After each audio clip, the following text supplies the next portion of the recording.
The judging of the Ludum Dare 39 games ends Monday, and before we see the results, I wanted to share with you my favorite entries to the competition. Now, everything in this video is my opinion, and I didn't get to judge all the games, so this is just a small sample size of the thousands of games submitted. Alright, number 5, The Light City of Karola. So this game was made in a custom engine, and the pixel art right off the bat just looks beautiful. The game follows the traditional platformer style, but the goal is to get to point A to B while hitting checkpoints along the way where you can recharge. Now this sphere, this is a visual cue as to how much power you have left. Now when it goes away, so do you. So you better hurry it up and not miss any jumps on your way to the Light City. Number 4, Rats Will Kiss the Gunner's Daughter. A 2D puzzle pirate clicker in which you play as a captain whose sailors are on the brink of mutiny. Now you must get clues from each of your sailors in order to determine who the mutineer might be. But you only have 5 days to do this, so take notes on who you think is acting suspicious and throw them overboard first. Now, if most sailors agree that one individual is loyal, you can probably assume they aren't lying. Also, if your sailors refuse bribes and fights from you, you can also most likely assume that they're in it for the long run. Now this information is only gathered from the 2 times I've played, where, maybe because of a bit of luck, I was able to guess the mutineer each time. And each time it was different, because it changes every time you play this game. So usually you can rule a few people out, and in the end it comes down to a 50-50 guess. It's a really unique and challenging game, and I highly recommend you try it. Number 3, Spheer. So Spheer is a gorgeous first-person puzzle game that reminds me a bit of Portal.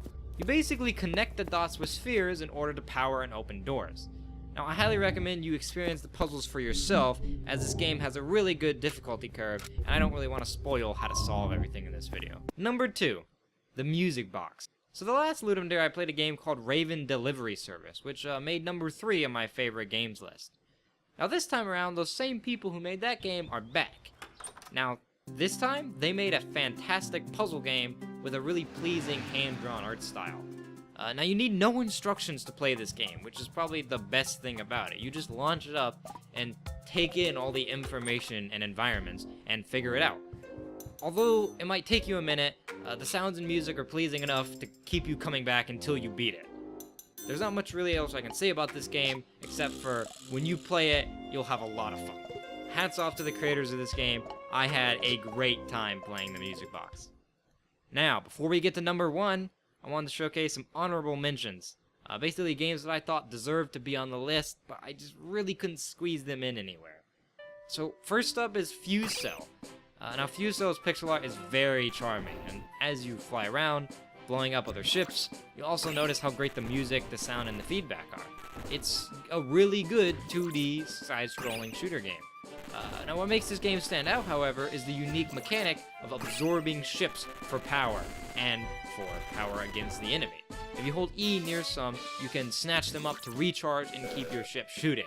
The game's core is really great, and with more levels that could always be added in the future, you would have even more fun playing this game.